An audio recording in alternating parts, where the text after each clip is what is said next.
landscapes we live in around here. Matt's work has been funded by grants that he's received from Maryland Sea Grant Extension and from the Graduate School as a summer research fellow.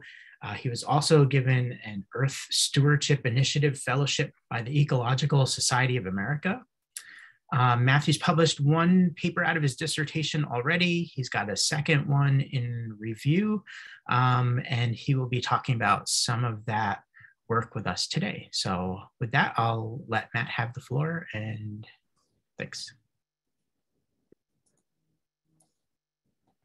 All right, thanks for the introduction, Mitch. I'll probably hopefully do that all justice here. So as you mentioned, my presentation today is entitled Diffusing Responsibility, Decentralizing Infrastructure, examining the hydrosocial relations and stormwater hydrocitizenship within the shifting stormwater management paradigm. Again, kind of an overview of 3 of the chapters within my dissertation research that I've been conducting here at the University of Maryland for the past 3.5 going on 4 years. I'd like to thank the rest of my committee, Dr. Michael Poliso in the anthropology department here at UMD, Dr. Christina Hopkins at the U.S. Geological Survey in the South Atlantic Water Science Center, Dr. Drupal Torre as well in the University of Maryland ENST department, and then Emmanuel Rockler, who was a senior extension aide at the University of Maryland AG&R extension. Yeah, that's right.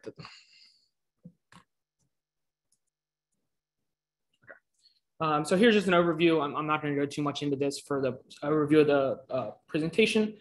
First, I want to give, I guess I gotta hide this, right? Okay.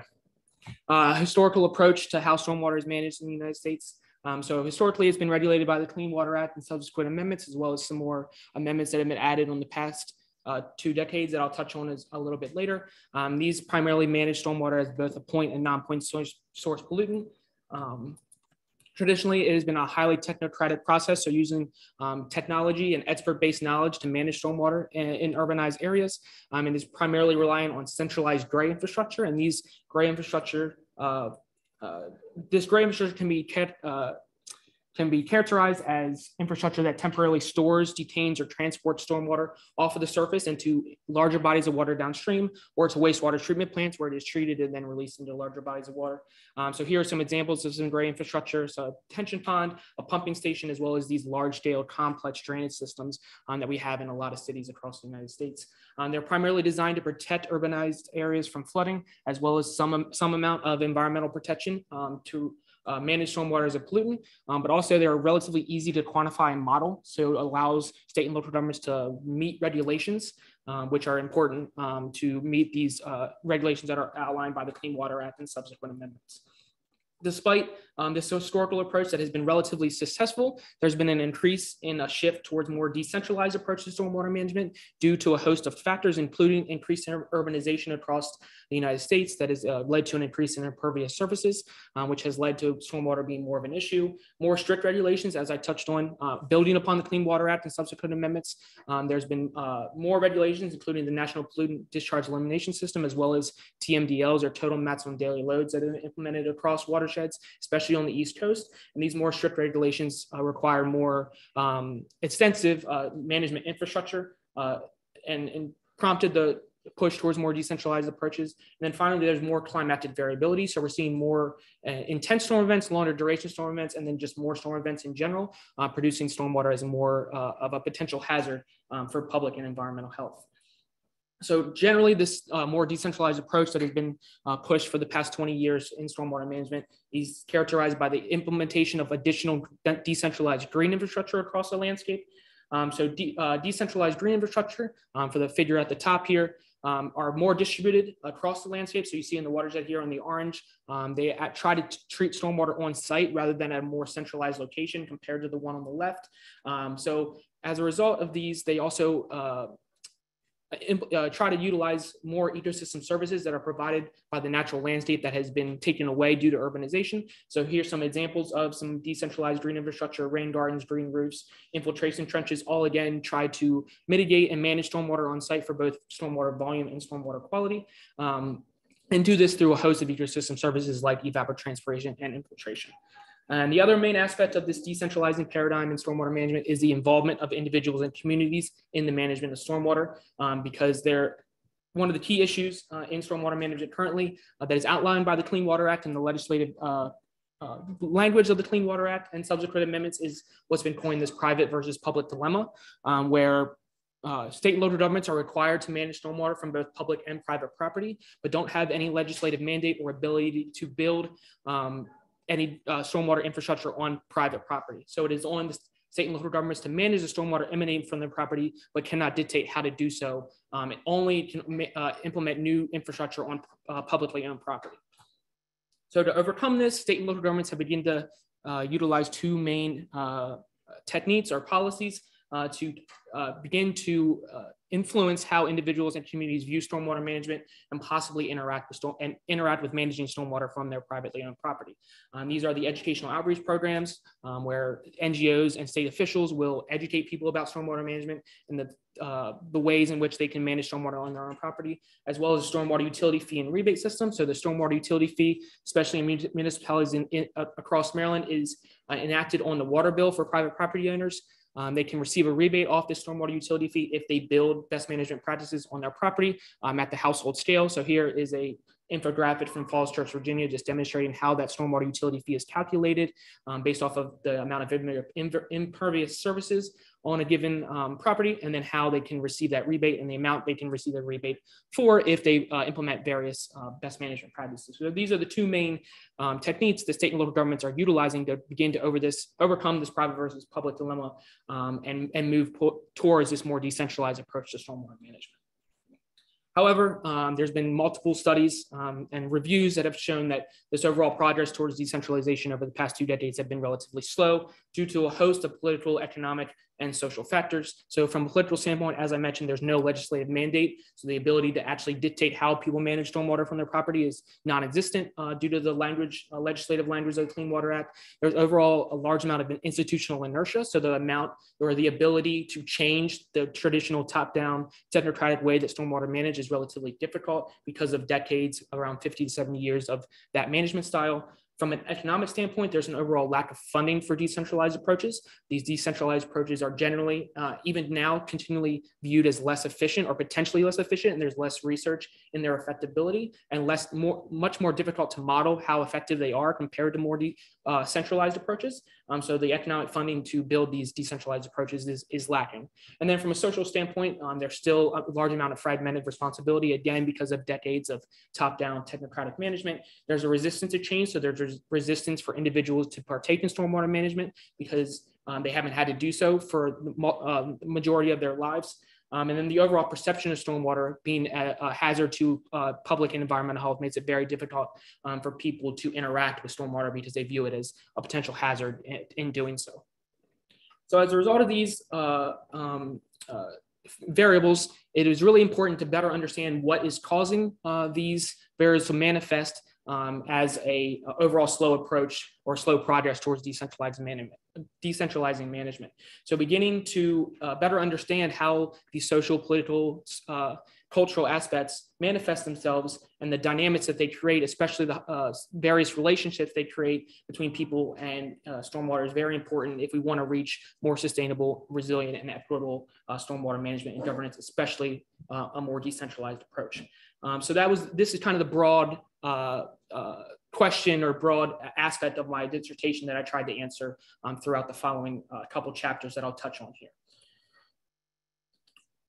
So I'll first decide in the first chapter of my dissertation was doing a synthetic review of hydrosocial research. So hydrosocial cycle is an alternative to the hydrologic cycle. Rather than the hydrologic cycle that separates humans and the water cycle, it actually reincorporates humans into the water cycle. So it takes that there's a coevolution between water and society that are constantly interrelated and constantly shaping each other over time. As a result of this, these interrelated processes, they produce distinct water society relationships that are constantly changing, especially, for example, here, as we see this shift towards decentralizing stormwater management. So this is what a hydrosocial cycle may look like, for example, stormwater or some other type of water.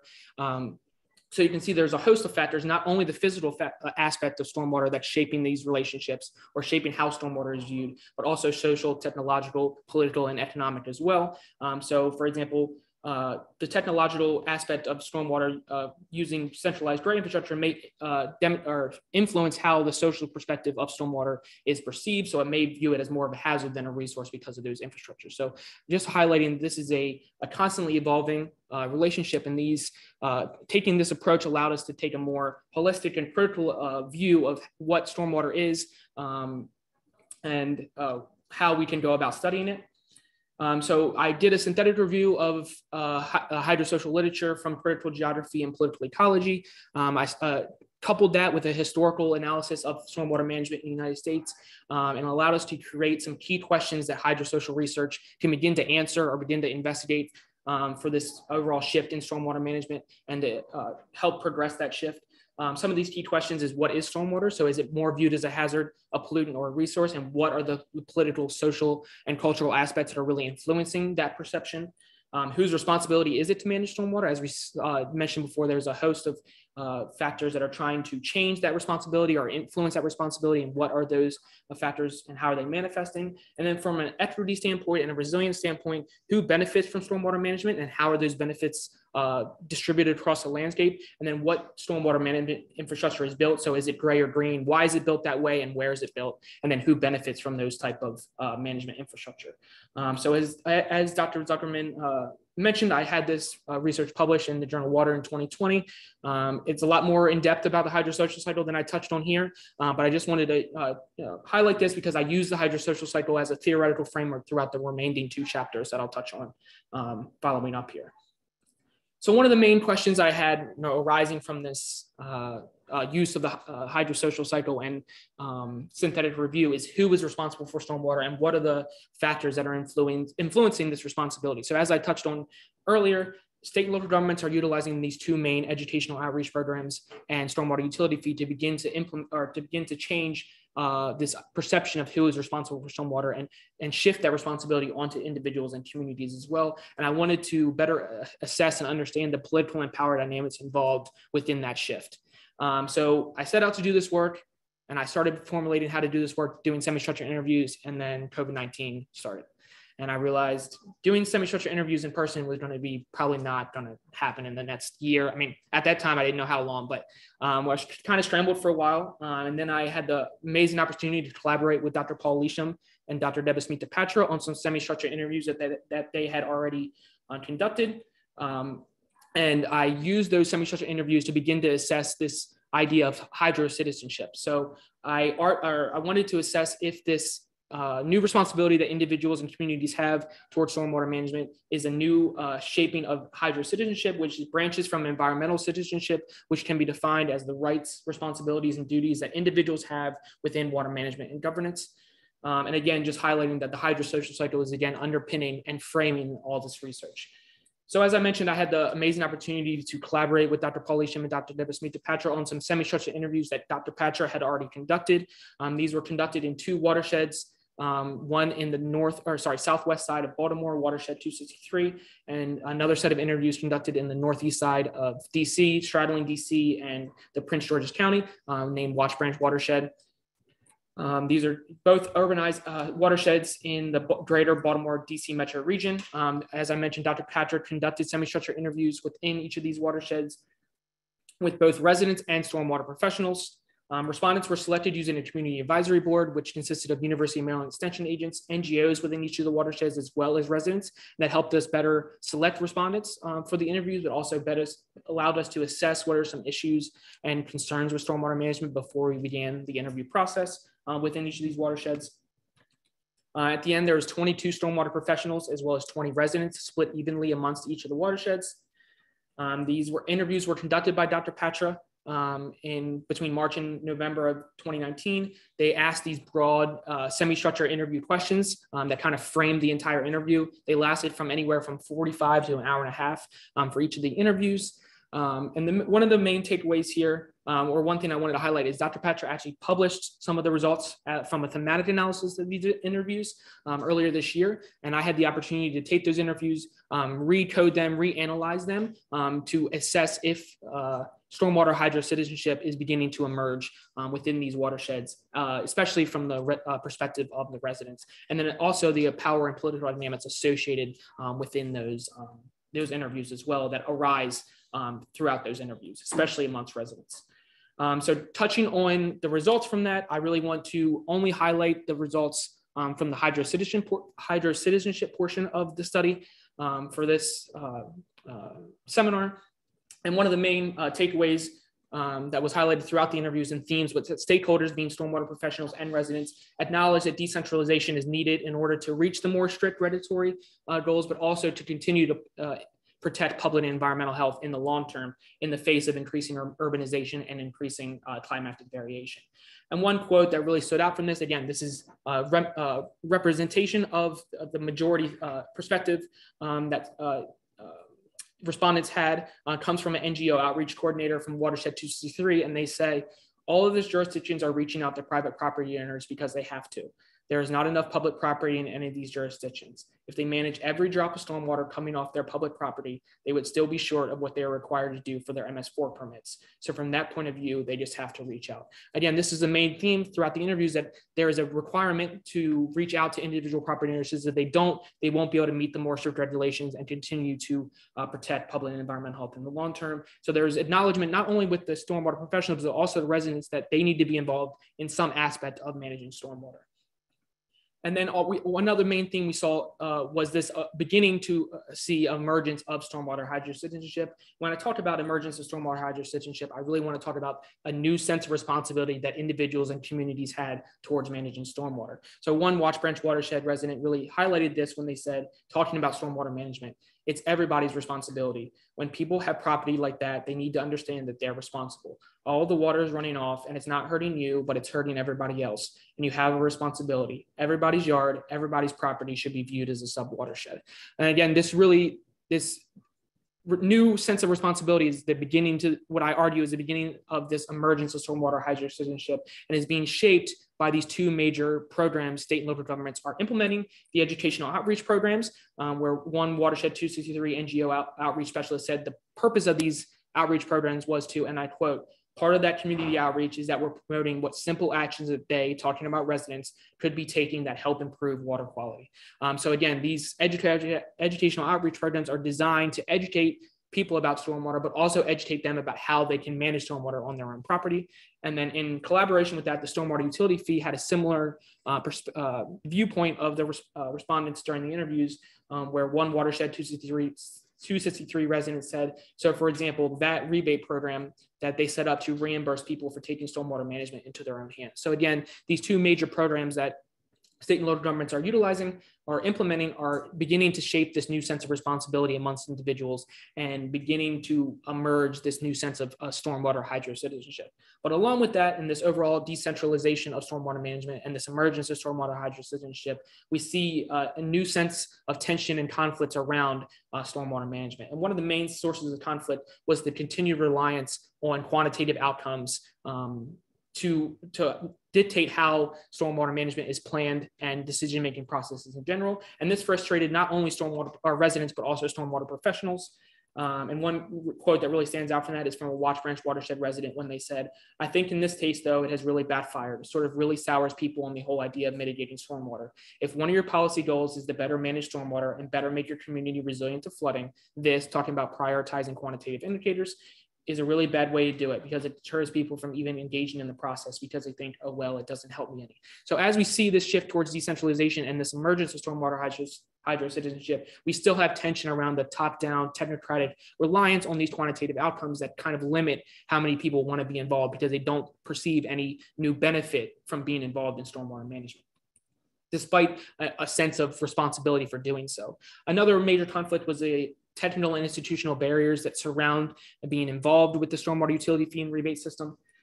So one Watershed 263 resident said, talking about the stormwater utility fee and rebate system, it's onerous and difficult, and frankly, I've given up on even trying it, but I just pay the fee because the difficulty, the prior consent, and the documentation the city requires to go through the process is just too difficult to make it work. So again, really highlighting that while these programs are designed to shift that responsibility on the individuals and recruit their involvement, because of this more traditional top-down technocratic approach, there's a host of technical and institutional barriers that prohibit people from actually being involved, where this resident actually just went ahead and paid the fee because it was too difficult to actually receive the rebate, or perceived to be too difficult to receive the rebate.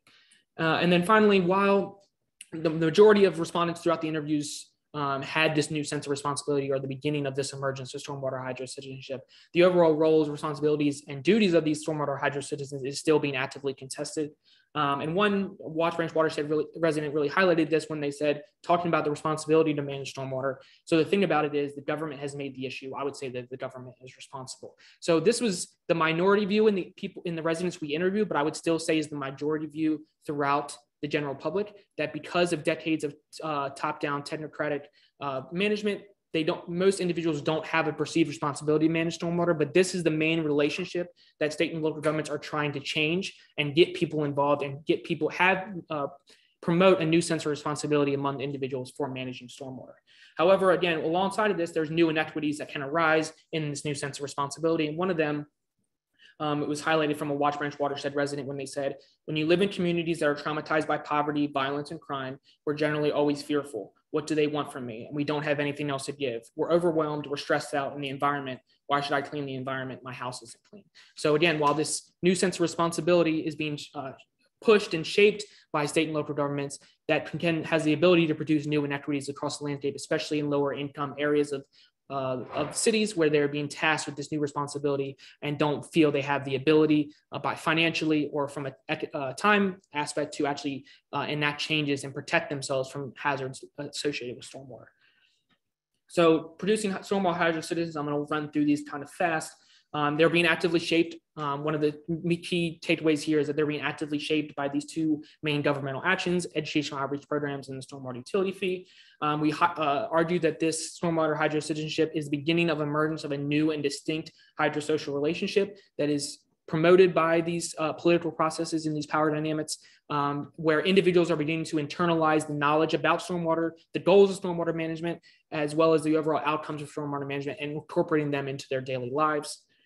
However, they're constrained by the political and power dynamics of the traditional top-down management, which constrain and limit involvement, as we saw with the stormwater utility fee, dictates who benefits from being involved. Again, we saw from that quote as well, but also in the inequities across the landscape, and again, produce inequities across the landscape as we see the potential for that as people are, especially in lower income areas, are being asked to manage stormwater from the property. And then multiple studies have shown that, especially in urban areas, new infrastructure is being built preferentially in higher income areas of the city. So lower income areas are being not only tasked with managing stormwater in their own hands, but also being exacerbated by new infrastructure being built in communities that are of higher income and not benefiting them.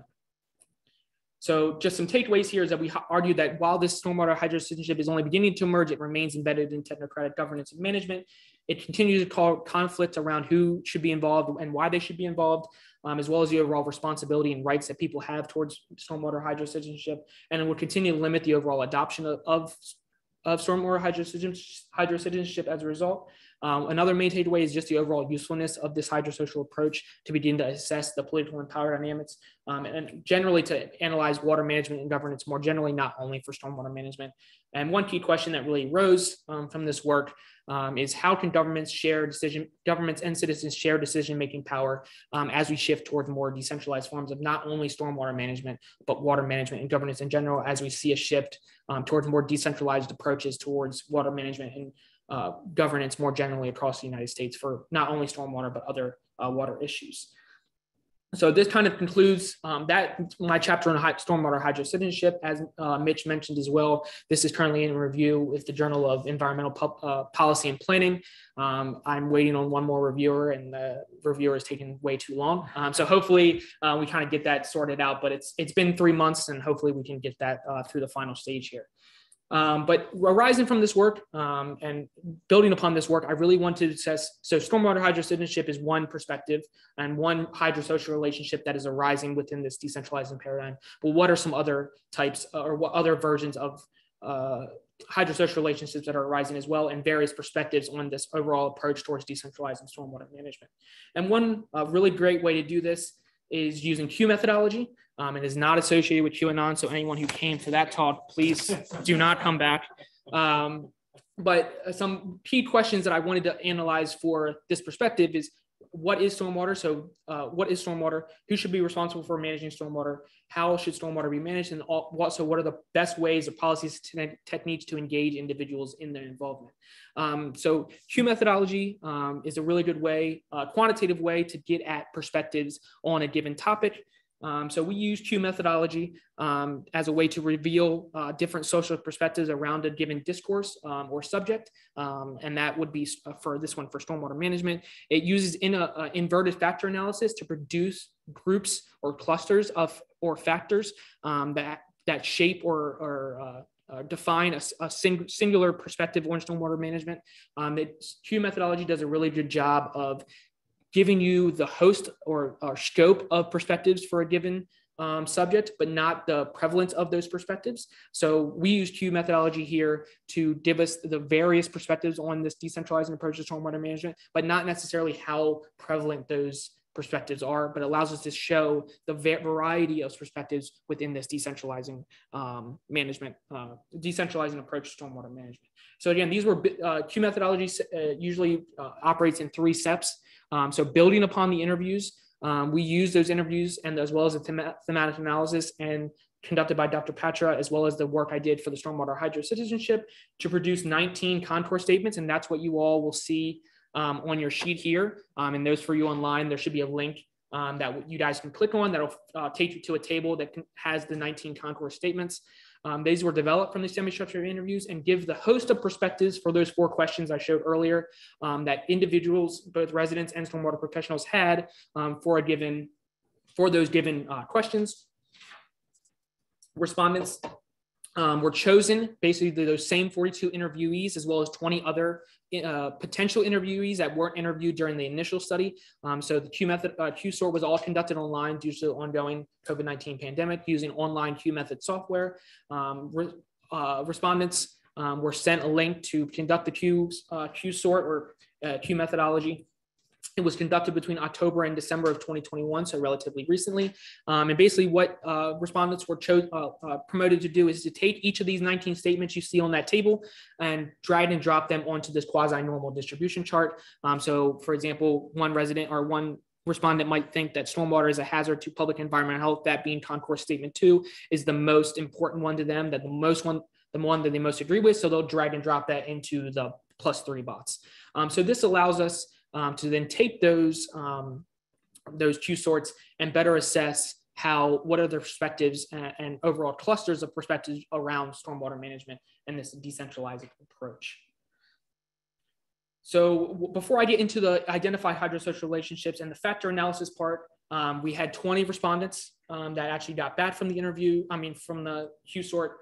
14 of them being stormwater professionals and 6 being residents. Due to confidentiality requirements required with doing all this study online, we couldn't ask them what their name was and who they were, so we couldn't compare them to how they responded to the semi-structured interviews, if they were an interviewee or not. But we were permitted to determine if they were stormwater professionals or residents.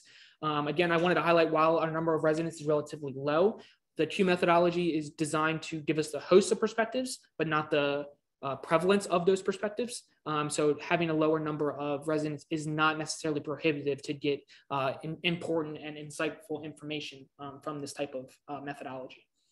So first, I wanted to touch on some areas where these perspectives kind of converged. And what we can see here is every respondent and how they ranked a statement. So if they agreed with it, so if they ranked it a +1, +2, or +3, it's in a blue bar. If they disagreed with it, it's -1, -2, or -3.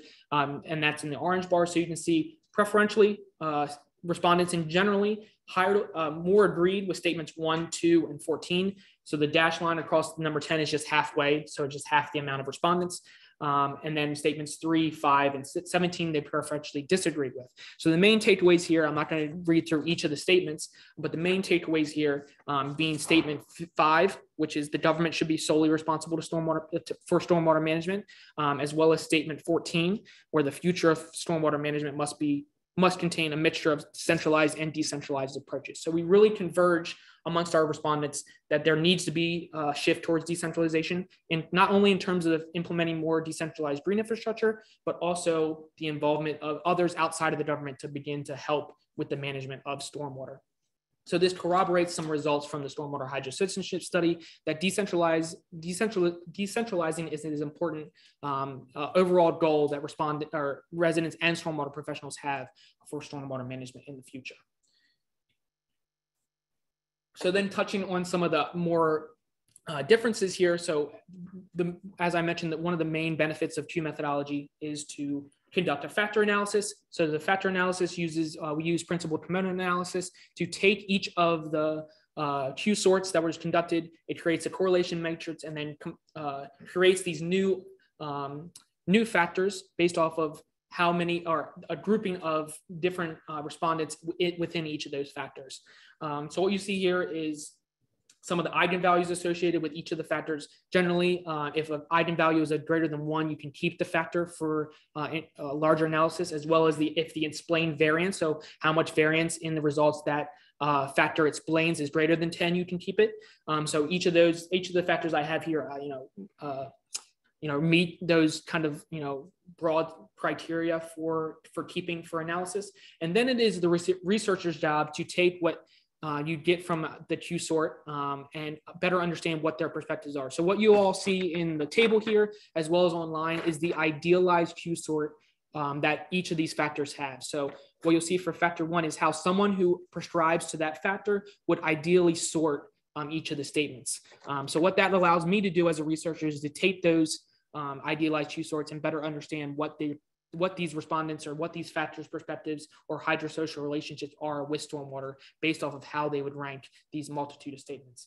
And I named each of the statements as a tradition when you do a Q sort to kind of name those factors to try to give them a little bit more pizzazz rather than factor 1, 2, and 3. So I named them market decentralists, anti-market decentralists, and technocratic opportunists. There's reasons why I named them that way, which I'll touch on a little bit later. So rather than go through each of the factors and their main characteristics, would take too long, especially for this ETSA seminar, I really want to touch on the areas where these perspectives diverged. And one of the main areas that they diverge is that around whether stormwater should be viewed as a hazard or a resource. So market decentralists viewed highly ranked, as you can see on the table, each market decentralist and anti-market decentralist ranked +3 for the statement that stormwater is a hazard, in comparison with technocratic opportunists that highly ranked that stormwater should be viewed as more of a resource. And what we see here is divergence in perspectives on how stormwater should be viewed based off of social conceptions of stormwater.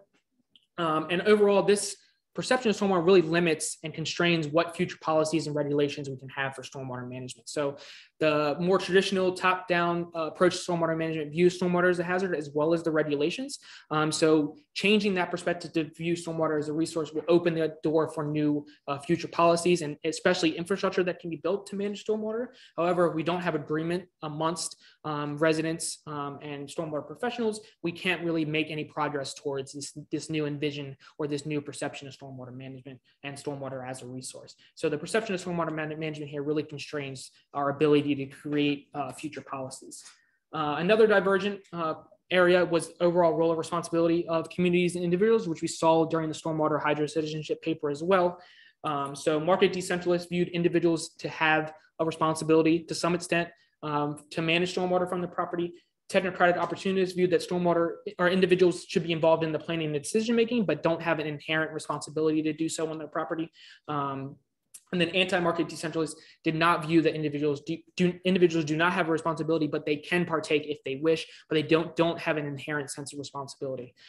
So again, what we really see here is this idea, or this push towards decentralization and the recruitment of the stormwater hydro-citizens is really being actively contested, and the overall involvement of individuals, communities is still a battleground of between state and local governments. However, we acknowledge that if we don't kind of remedy this, we won't see a large-scale push towards decentralization. I think across the United States, around, I think 35% of land is publicly owned and the rest is privately owned. So if we don't have involvement of individual property owners in stormwater management, especially in urbanized areas, we aren't going to see any progress towards decentralized stormwater management. So we need more research and more work towards shaping and better understanding the processes of being involved in stormwater hydrocitizenship, but also the ways to overcome these obstacles involved here.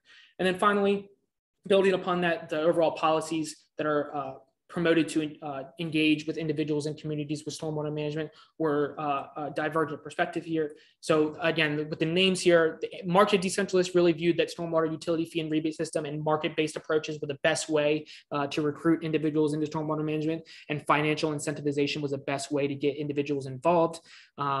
In comparison, technocratic opportunists thought outreach programs were the best way to do this, to just educate people and they'll take management into their own hands, as well as promote new technological innovations that will allow people to manage stormwater on their property more effectively. And then finally, anti-market decentralists not only viewed that the existing policies are ineffective, so the outreach programs and stormwater utility fee aren't effective in recruiting individuals, but they're also inequitable and unjust because of the ways in which they produce inequities across the landscape. And this was a main issue across this Q-sort and the interviews more generally, is that these current policies and programs create disparate outcomes, especially these divergent hydrosocial relationships that really limit how effectively we can shift towards a more decentralized paradigm. And until there's more care and consideration into these programs, we're going to continue to see overall slow progress towards decentralization as a result. So what I'm really trying to highlight here, and from this ability to use Q-sort, is while there's overall agreements across the respondents that we interviewed that we need decentralization, and that being in the form of infrastructure and the involvement of individual communities, the way in which we do that and the actual social and political aspects of that are still actively being contested, and are areas where there's obstacles that we need to overcome in order to push towards this more decentralization that me as a researcher and everyone else that we interviewed as well is a viable and necessary outcome for stormwater management. However, in the past 20 years, we haven't really made much progress towards because of these host of issues that we need to better understand. So some overarching conclusions, not only from this work, but more generally from my dissertation research, is that, again, this overall decentralization, as people view it as a new shift in stormwater management paradigm, is still building upon that technocratic past, and is still seen as you still see those remnants of the technocratic top-down management style in the programs and policies being enacted. And they create these divergent hydrosocial relationships that really limit how effective we can reach, or how effective we are in reaching those, reaching that shift towards decentralizing stormwater management. As a result, it's still actively contested, as I showed, which in each of the studies. And then finally, the progress, as I showed, is going to continue to remain insufficient and slow, especially in the face of increasing urbanization that's not slowing down, and increasing climatic variation that's not slowing down. So if we don't begin to assess and change the ways in which we are working towards decentralization, we're not going to begin to get ahead, if you will, of the changing climate for stormwater management. And then some kind of broad scale recommendations that kind of arise from my work, that how we can go about doing that. Participatory and collaborative planning and programs that actually work from a more bottoms up approach with individuals and communities to better understand what they want from stormwater management, especially when we are conducting these outreach programs, as well as if we were to continue with the stormwater utility fee, how can we create a fee and rebate system that benefits individuals rather than being a kind of an obstacle for involvement with them. And one way to really do this may be a more accurate representation and accounting of ecosystem services that are provided by decentralized green infrastructure. This might be a really good way to actually promote the involvement of individuals, especially on household scale best management practices. So while it is important for state and local governments to meet the regulations, especially those quantitative regulations, it is also important to show individuals what other benefits they can gain from building these household scale stormwater management practices. And then one way I think is shooting for the moon here is updating the regulations, especially the Clean Water Act and the subsequent amendments that rely on these quantitative outcomes. These are embedded within the way stormwater is managed, and I don't think it's relatively it's feasible, but it's going to take multiple decades probably to actually change that and change the way we view stormwater management. But I want to argue that these regulations are really one of the main obstacles that we have towards this decentralized approach. If we want to reach a decentralized form of stormwater management that is equitable, resilient, and sustainable, that everyone would agree is a viable outcome. And then finally, we need more continued hydrosocial research in stormwater management, but also water management and governance in general, to better assess how these social political aspects are shaping stormwater management and governance more generally, especially to attend to the political and power dynamics that usually go kind of behind the curtain and are easy to miss if we don't take careful consideration of these dynamics. And with that, I really want to thank Dr. Paul Isham and Dr. Deborah Smith-DePetra for allowing me to collaborate with them. With the semi-structured interviews, my progress towards my dissertation would not be anywhere close to where it is without their involvement and their ability to bring me in with their project. My lab group, so the Urban Built Environmental Ecology Lab group that Dr. Pavel Zuckerman runs, and all my lab mates, some NGOs we work with throughout the interviews, as well as the Q-Sort, Parts and People Foundation, Blue Water Baltimore, and Kasi Watershed. Some of my funding sources here that Mitch mentioned at the beginning of the presentation, my friends and family, especially my girlfriend, who I started dating right before I started this PhD, and she had no idea what she was in for. And then obviously the Department of Environmental Science and Technology here in Maryland. I've had an amazing 4 years, or going on 4 years here. I'm so thankful for the infrastructure that everyone has here and the ability to conduct this type of research. And with that, I'll take any questions.